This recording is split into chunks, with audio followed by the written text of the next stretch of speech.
সম্মানিত প্রিয় ভাইয়েরা, আল্লাহ পাক সুবহানাহু ওয়া তাআলা ঘোষণা করছেন, ইয়া আইয়ুহাল্লাযীনা আমানু, হে ঈমানদারেরা, কুতিবা আলাইকুমুস সিয়াম, আমি তোমাদের জন্য রোজাকে ফরজ করে দিয়েছি, কামা কুতিবা আলাল্লাযীনা মিন ক্বাবলিকুম, এবং তোমাদের পূর্ববর্তী গণদের উপরে এই রোজাকে আমি ফরজ করে দিয়েছিলাম।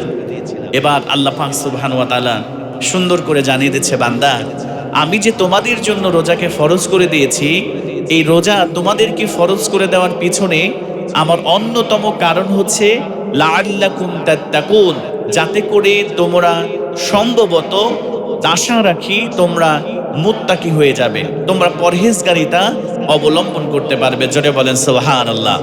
সম্মানিত প্রিয় ভাইয়েরা, আল্লাহ পাক সুবহানাহু ওয়া তাআলা কিন্তু বলেন নাই যে রোজা রাখলেই তুমি মুত্তাকি হয়ে যাবে, রোজা রাখলেই তুমি পরহেজগার হয়ে যাবে, রোজা রাখলেই তুমি আল্লাহ ভীরুতা অর্জন করতে পারবে।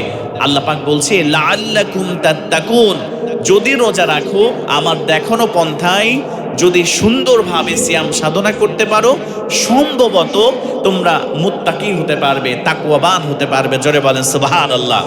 তার মানে আমরা তাকওয়া অর্জন করার জন্য সর্বোচ্চ চেষ্টা আমাদেরকে অব্যাহত রাখতে হবে।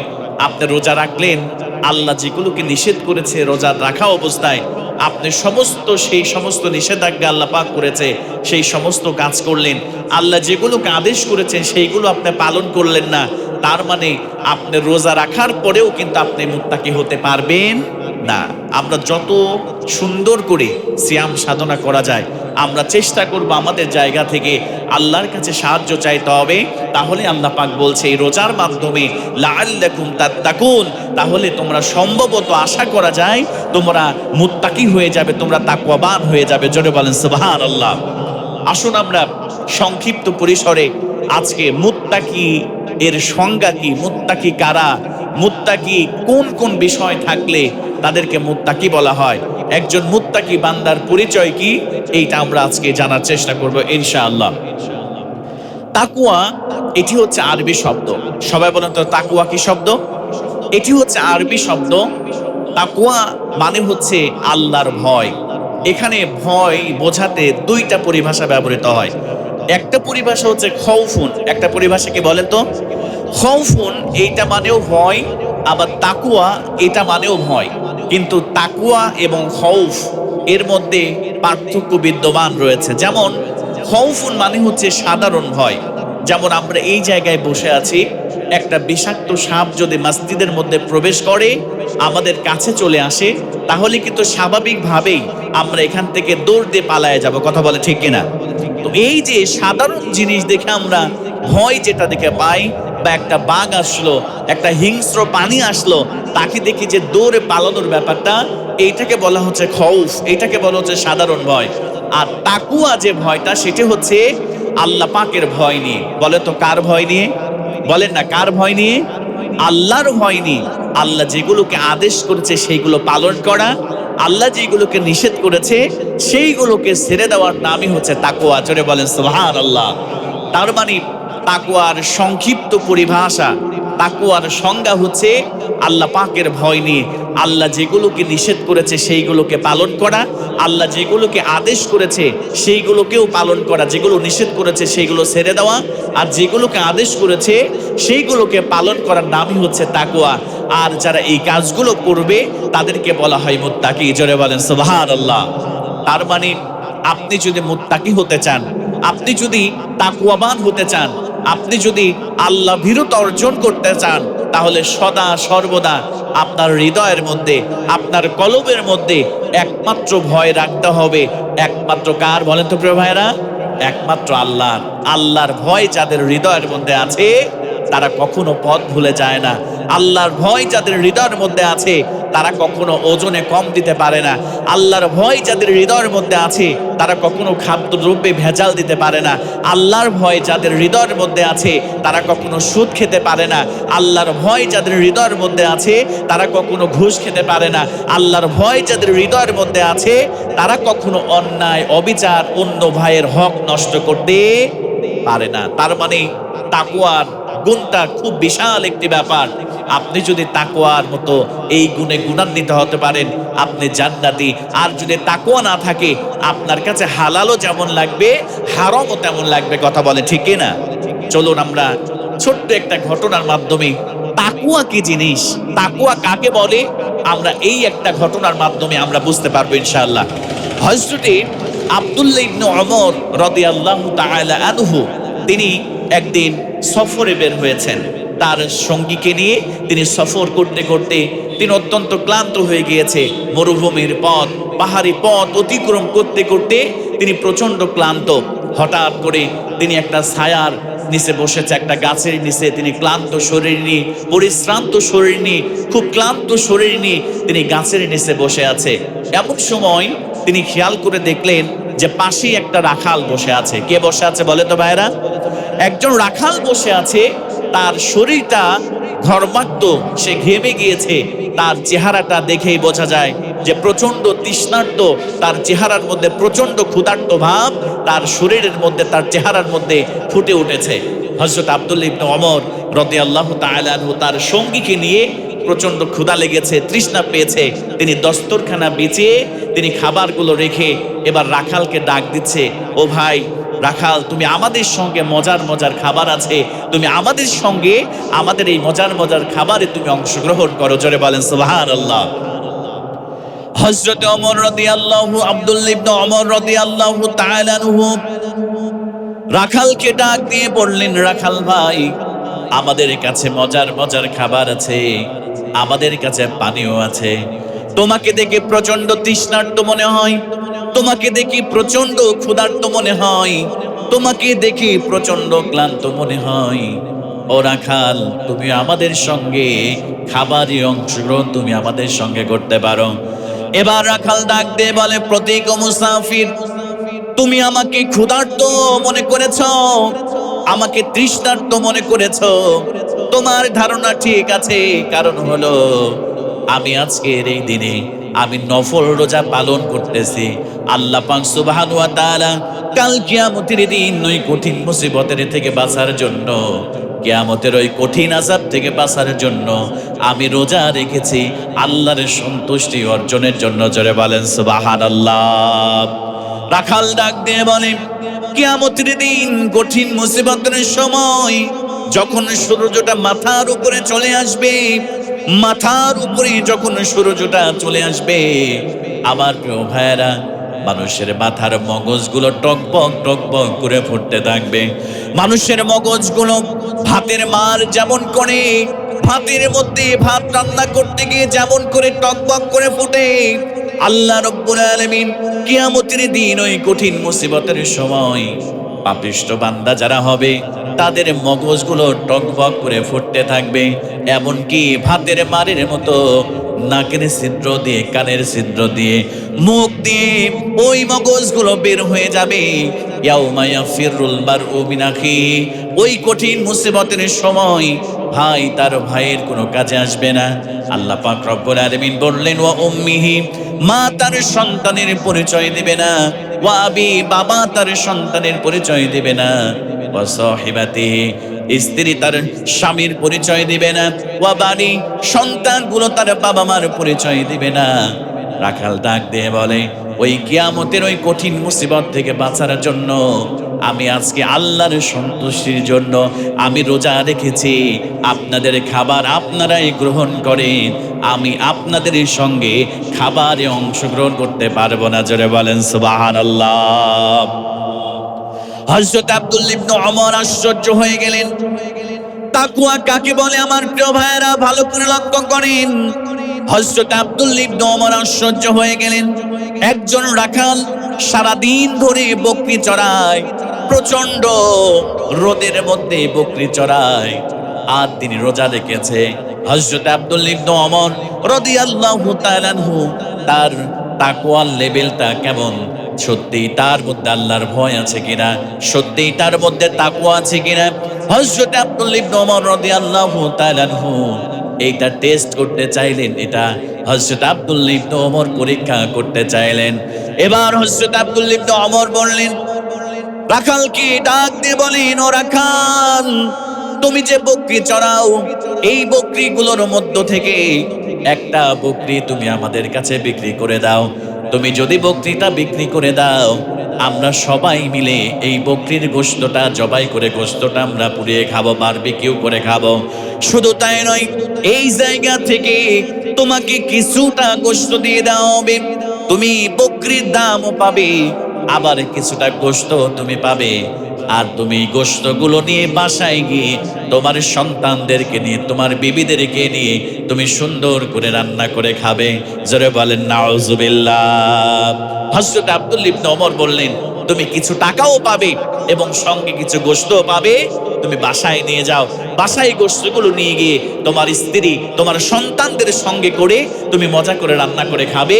হযরত আব্দুল্লাহ ইবনে ওমর রাদিয়াল্লাহু তাআলা আনহু রাখালকে এই অফার হযরত আব্দুল্লাহ ইবনে ওমর দিলেন।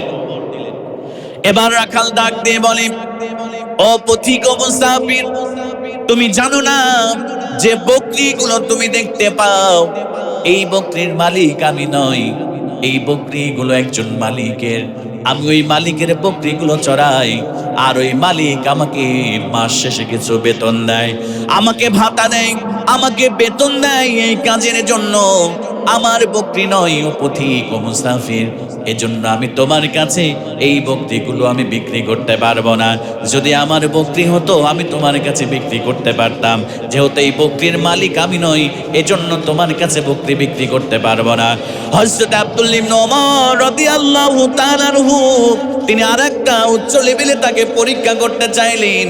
হযরত আব্দুল্লাহ ইবনে ওমর রাদিয়াল্লাহু তাআলা আনহু ডাক দিয়ে বলে, ও রাখাল, তুমি যদি একটা বকরি আমার কাছে বিক্রি করে দাও, আর যদি তোমার মনিবকে বাসায় গিয়ে তুমি যদি বলো, একটা নেকড়ে এসে, একটা বাঘ এসে বকরির পালের উপরে আক্রমণ করেছে, আর বকরির পালের উপরে আক্রমণ করে একটা বাঘ বা একটা নেকড়ে এসে একটা বকরিকে ধরে নিয়ে চলে গিয়েছে, তোমার মনিব অবশ্যই বিশ্বাস করবে, তোমার মনিব এটা মানবে।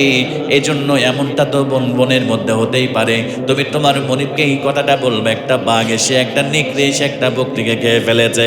হযরত আব্দুল্লাহ ইবনে ওমর রাদিয়াল্লাহু তাআলা আনহু এই কথা বলার সঙ্গে সঙ্গে এবার রাখাল ডাক দিয়ে বলে, ও পথিক ও মুসাফির, শুনে নাও, আমার মনিবকে গিয়ে যদি বলি একটা নয়, পাঁচটা নয়, যদি বলি 10টা বকরি বাঘ এসে খেয়ে ফেলেছে, জঙ্গলের মধ্যে থেকে নেকড়ে এসে খেয়ে ফেলেছে, আমার মনিব আমার এতটা বিশ্বাস করে, আমার মনিব আমাকে এত মহব্বত করে, আমার মনিব আমাকে এত ভালোবাসে, একটা নয় 10টা বকরির কথা যদি বলি, আমার মনিবের কাছে বাঘ এসে খেয়ে ফেলেছে, নেকড়ে এসে খেয়ে ফেলেছে, আমার মনিব অবশ্যই বিশ্বাস করবে।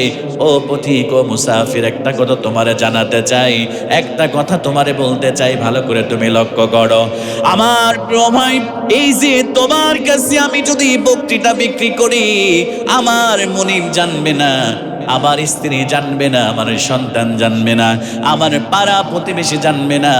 ও পথিক ও মুসাফির, কিন্তু একটা জিনিস তুমি শুনে নাও, ও পথিক ও মুসাফির আমার ভাই, তুমি একটা জিনিস ভালো করে শুনে নাও, এই বকরি যদি আমি তোমার কাছে বিক্রি করি, আমার মালিক যিনি, তোমারও মালিক যিনি, এই বকরির মালিক যিনি, আমার মনিবের মালিক যিনি, আইনাল্লাহ, ওই আল্লাহ কোথায়? হয়তোবা দুনিয়ার কোনো মানুষ জানবে না, হয়তোবা পাড়াপতি জানবে না, হয়তোবা আমার মনিব জানবে না, আমার সন্তান স্ত্রী জানবে না, কিন্তু আল্লাহর চোখকে তো ফাঁকি দেয়া যাবে না।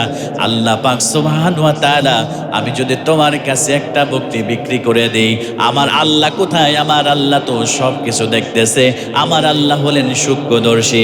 আমি যদি তোমার কাছে বকরি বিক্রি করি, দুনিয়ার হয়তোবা সামান্য কিছু টাকা পাবো, দুনিয়ার হয়তোবা কিছু টাকা দিয়ে কয়েকদিন ভালো চলতে পারবো, কিন্তু কাল কিয়ামতের দিন, কঠিন মুসিবতের সময় আমাকে আল্লাহর কাঠগড়ায় দাঁড়াতে হবে, আর আল্লাহর কাছে আমি সেই দিন কি জবাব দেব? কোন মুখ নিয়ে আমি আমার রবের দরবারে, আমার রবের সামনে কাল কিয়ামতের দিন, কঠিন মুসিবতের সময় আমি দাঁড়ায় যাব? জোরে বলেন আল্লাহু আকবার। হাযা হুয়া তাকওয়া, এটার নামই হচ্ছে তাকওয়া। এই পৃথিবীর কেউ দেখছে না, আমি সুদ খাচ্ছি, আমি ঘুষ খাচ্ছি, আমি অন্যায় করতেছি, আমি আমার অপর ভাইকে কষ্ট দিচ্ছি, আমি জনগণের সম্পদ আত্মসাৎ করছি, আমি দেশের সম্পদ আত্মসাৎ করছি, আমি মানুষের উপরে জুলুম করতেছি, এইটা দুনিয়ার কেউ দেখছে না। কিন্তু কেউ না দেখলেও দেখেন একজন, আওয়াজ দিয়ে বলেন তো তিনি কে? আপনি নামাজি, আপনি হাজি সাহেব, হয়তো বা আপনার সুদ খাওয়া কেউ দেখছে না। আপনি গোপনে গোপনে রাতের অন্ধকারে আপনি সুদ খাচ্ছেন, আপনি ঘুষ খাচ্ছেন, আপনি অন্যের সম্পদকে আপনি গোপনে আত্মসাৎ করছেন। হয়তোবা দুনিয়ার মানুষের কাছে আপনি সাময়িক আপনি ভালো সাজতেছেন, কিন্তু আল্লাহ পাক সুবহানাহু ওয়া তাআলা সব কিছু দেখেন। আল্লাহ পাক রব্বুল ইজ্জাত ওয়াল জালালের দরবারে অবশ্যই আপনাকে কাল কিয়ামতের দিন কঠিন মুসিবতের সময় আল্লাহ পাক রব্বুল ইজ্জাত ওয়াল জালালের দরবারে কিন্তু আপনাকে ঠিকই দাঁড়াতে হবে। কথা বলে ঠিক কিনা? আর আপনার এই পাপের জন্য, আপনার এই গুনাহের জন্য আল্লাহ পাক সুবহানাহু ওয়া তাআলার কাছে আপনাকে জবাব দিতে হবে। আল্লাহর কাছে জবাব আপনাকে দিতে হবে। আল্লাহ পাক সুবহানাহু ওয়া তাআলার এই যে ভয় নিয়ে যদি আপনি চলতে পারেন যে আমি সুদ খাই, আমি ঘুষ খাই, আমি অন্যায় অবিচার করি, জেনা করি, ব্যভিচার করি, এইগুলো কেউ দেখছে না দুনিয়ার, একমাত্র আল্লাহ পাক সুবহানাহু ওয়া তাআলা দেখছেন। এইটা যদি আপনি মনে করে, যদি আপনি আল্লাহকে ভয় করে এই সমস্ত পাপ যদি আপনি ছেড়ে দিতে পারেন, আল্লাহ পাক বলছেন লাআল্লাকুম তাত্তাকুন, যে রোজা আমি তোমাদের জন্য ফরজ করে দিয়েছি, আশা করা যায় সেই রোজা আর মাধ্যমে তোমরা তাকওয়া অবলম্বন করতে পারবে, তোমরা পরহেজগারিতা অবলম্বন করতে পারবেন। জোরে বলেন সুবহানাল্লাহ। সম্মানিত প্রিয় ভাইয়েরা, দেখেন রোজা আমাদেরকে কিভাবে তাকওয়ার শিক্ষা দেয়। আমরা এই যে গতকালকে একটা ইফতারি আমরা করেছি, করে নাই বলেন? ইফতারি যখন করতে বসেছি, ইফতারি কত খাবার আমাদের সামনে ছিল, ছোলা ছিল, বুদিয়া ছিল, জিলাপি ছিল, মজার মজার খেজুর ছিল, এরপরে পেঁয়াজি, বেগুনি, আলুর চপ, ঠান্ডা পানির শরবত। সারাদিন রোজা রাখার পরে একটু তৃষ্ণা পেয়ে যায় বিকেলবেলা, আপনি সামনে করে বসে আছেন। কিন্তু আচ্ছা বলেন তো দেখি, ইফতারি সামনে করে বসে থাকার পরে আমাদের মাননীয় প্রধানমন্ত্রী যদি আপনাকে আদেশ দিত যে আপনি ইফতারির টাইম হওয়ার 1 মিনিট পূর্বে আপনাকে ইফতারি করতে হবে, আমরা কি কেউ কি ইফতারি করতাম? কথা বলে না, করতাম? 30 সেকেন্ড আগে ইফতারি করতে হবে আপনাকে যদি বলা হতো, আপনি কি করতেন? আপনি করতেন না। আপনি ঠিক সময় মতো আপনি চিন্তা করতেন, যতই মাননীয় প্রধানমন্ত্রী বলুক, আর চেয়ারম্যান বলুক, আর মেম্বার বলুক না কেন, যারা খাঁটি ইমানদার তারা কখনো 30 সেকেন্ড আগেও ইফতারি করবে, এমনটা হয় ভিতরে। প্রিয় ভাইয়েরা, যে ইফতারি নিয়ে বসে আছি, টাইম হয়ে গিয়েছে কিন্তু মুয়াজ্জিনের আজান হয় নাই, এরপরেও আমরা একটু হেজিটেশন ফিল করি, একটু আমরা চিন্তিত হই যে না এখনই করব না, টাইম হয়েছে। তারপরেও আমরা কিন্তু ইফতারি করতে ভয় পাই। সারাদিন না খেয়েছিলাম, এখন যদি খেয়ে ফেলি, হঠাৎ যদি আমার রোজাটা নষ্ট হয়ে যায়, আমরা কতটা সচেতন, কথা বলেন ঠিক কিনা? আপনি যখন ইফতারি সামনে নিয়ে বসেন, আপনি তখন কারোর আদেশে আপনি 1 সেকেন্ড আগেও আপনি ইফতারি করেন না। অজু যখন করতে বসি, অজু করতে বসলে গলার মধ্যে দিয়ে যেন একটা ফোঁটা পানিও ভিতরে না ঢুকে যায়, কত সচেতনতা অবলম্বন করি। আল্লাহর ভয়, যে আল্লাহ যদি একটা ফোঁটা পানি আমার গলা দিয়ে আমার পেটের মধ্যে চলে যায়, এজন্য আমরা খুব সতর্কতার সহিত, আমরা গড়গড়া কুলি তো করিই না, বরং এমনি কুলি করতে গেলেও কিন্তু অনেক সচেতনতা বোধ আমরা করি, অনেক সতর্কতার সহিত আমরা কিন্তু সুন্দরভাবে আমরা কিন্তু কুলি করি। কথা বলেন ঠিক না? একজন মুসলমান যদি এই ভয়টা সব ক্ষেত্রে করত, তাহলে এই সোনার বাংলাদেশটা আল্লাহ পাক সুবহানাহু ওয়া তাআলা রহমত দিয়ে, বরকত দিয়ে, সোনা দিয়ে আমাদের এই বাংলাদেশটাকে আল্লাহ মুড়িয়ে দিত। কথা বলে ঠিক কিনা? সম্মানিত প্রিয় ভাইয়েরা, আপনি ইফতারির আগে 1 মিনিট আগে, 30 সেকেন্ড আগে আপনি ইফতারি করেন না। আপনি রোজার রাখা অবস্থায় অজু করতে গেলে একটা ফোঁটা পানি আপনার গলার মধ্যে চলে যাবে, এই ভয়ে আপনি কত সতর্কতার সহিত আপনি অজু করেন। কিন্তু একজন ব্যবসায়ী যখন রোজা রাখে, সে যখন আরেকজন ভাইকে যখন পণ্য বিক্রি করতে চায়, আমার ওই বিক্রেতা ভাই যদি এইভাবে তাকে অবলম্বন করতে পারতো, দাড়িতে ওজন করার সময় যদি ওজনটা আল্লাহর ভয় নিয়ে সঠিকভাবে দিতে পারতো, তাহলে কতই না ভালো হতো। কথা বলে ঠিক কিনা? আমার ব্যবসায়ী ভাই যদি সে খাদ্যদ্রব্যে ভেজাল না মিশিয়ে যদি সঠিক পণ্য সঠিক দামে বিক্রি করত, তাহলে কতই না ভালো হতো। একজন নামাজি যদি সে আল্লাহর ভয় নিয়ে সুদ খাওয়া ছেড়ে দিত, কতই না ভালো হতো। একজন হাজী সাহেব যদি যত সময় আল্লাহর ভয় নিয়ে সে জাকাতকে প্রদান করত, জাকাত দিত, তাহলে হলে কতই না ভালো হতো। সম্মানিত প্রিয় ভাইয়েরা, আল্লাহ পাক শুধুমাত্র এই রোজাকে আমাদের জন্য এজন্য ফরজ করে নাই যে আপনি সকাল থেকে সন্ধ্যা পর্যন্ত না খেয়ে থাকবেন, আপনি পাক্কা রোজাদার। আল্লাহ পাক এজন্য ফরজ করেছে এই রোজার মাধ্যমে তোমরা লাআল্লাকুম তাত্তাকুন, তোমরা ক্ষুধাভীতি অর্জন করবে, তোমরা মুত্তাকি, তোমরা পরহেজগারিতা অবলম্বন করার অন্যতম মাধ্যম হচ্ছে এই রমজানের রোজা। কথা বলেন ঠিক কিনা? এজন্য প্রিয় ভাইয়েরা, আত্মশুদ্ধি করেন, নিজের জীবনের পরিবর্তন করেন। আপনি গত রমজানেও আপনি সুদ খেতেন, এই রমজানেও আপনি সুদ খাওয়া ছাড়তে পারছেন না। গত রমজানেও আপনি ঘুষ খেতেন, এই রমজানেও আপনি ঘুষ খাওয়া ছাড়তে পারছেন না। গত রমজানেও আপনি খাদ্যদ্রব্যে ভেজাল দিতেন, এই রমজানেও আপনি ছাড়তে পারছেন না। গত রমজানেও আপনি অসৎ ব্যবসা করতেন, এই রমজানেও আপনি ছাড়তে পারছেন না। গত রমজানেও আপনি খাদ্যদ্রব্যে ভেজাল দিয়ে আপনি চড়া মূল্যে আপনি খাদ্যদ্রব্য বিক্রি করতেন, এই রমজানেও আপনি ছাড়তে পারছেন না। গত রমজানেও 100 টাকার দ্রব্য আপনি মানুষকে ঠকে 1500 টাকায় বিক্রি করছেন, এই রমজানেও আপনি ছাড়তে পারছেন না। তাহলে আশা করা যায় লাআল্লাকুম তাত্তাকুন, আল্লাহ যে ক্ষুধাভীতি অর্জনের জন্য রোজা দিয়েছিল, আপনি রোজার সঠিকভাবে হক আদায় করতে পারেন নাই, আপনি তাকওয়া অর্জন করতে পারেন নাই। তাকওয়া একটা মুমিনের জন্য মহৎ গুণ। এই তাকওয়া যারা অবলম্বন করবে, এই তাকওয়ার পুরস্কার আল্লাহর জান্নাত ব্যতীত আর কিছুই নয়। জোরে বলেন সুবহানাল্লাহ। সম্মানিত প্রিয় ভাইয়েরা, হযরতে ওমর রাদিয়াল্লাহু তাআলা আনহু তিনি একদিন উবাই ইবনে কাব বিন উবাই রাদিয়াল্লাহু তাআলা আনহুকে, ভালো করে খেয়াল করেন, হযরত ওমর রাদিয়াল্লাহু তাআলা আনহু ইসলামের দ্বিতীয় খলিফা। একদিন তিনি হযরতে কাব বিন উবাই রাদিয়াল্লাহু তাআলা আনহুকে জিজ্ঞেস করছেন, মা হুয়া তাকওয়া, হে কাব বিন উবাই, আমাকে একটু তাকওয়া কি, তাকওয়ার সংজ্ঞাটা একটু আমাকে বুঝায় দাও। একটু তাকওয়া কাকে বলে, তাকওয়া কি জিনিস, এটা আমাকে একটু বুঝায় দাও, আমি একটু বুঝতে চাই। হযরতে কাব বিন উবাই রাদিয়াল্লাহু তাআলা আনহু সুন্দর করে হযরত ওমর রাদিয়াল্লাহু তাআলা আনহুকে তিনি তাকওয়ার সংজ্ঞা ঠিক এইভাবে বুঝিয়ে দিয়েছিলেন। হযরতে কাব বিন উবাই রাদিয়াল্লাহু তাআলা আনহু হযরত ওমরকে ডাক দিয়ে বলে, ওমর রে, একটা চিকন রাস্তা তুমি ধরে নাও, একটা চিকন রাস্তা দিয়ে তুমি পথ অতিক্রম করতেছ। ও মুসলমান ভাইরা, তাকওয়া কাকে বলে ভালো করে লক্ষ্য করেন। হযরতে কাব ইবনে উবাই রাদিয়াল্লাহু তাআলা আনহু হযরতে ওমর রাদিয়াল্লাহু তাআলা আনহুকে বলতেছেন, একটা সরু রাস্তা, দুই রাস্তার পাশ দিয়ে দুই ধারে দিয়ে কাঁটাযুক্ত গাছ, এই পাশেও কাঁটাযুক্ত গাছ, এই পাশেও কাঁটাযুক্ত লতা পাতাযুক্ত গাছ। ও ওমর, তুমি কেমন করে ওই সরু রাস্তাটা অতিক্রম করবে, তুমি আমার একটু বলো।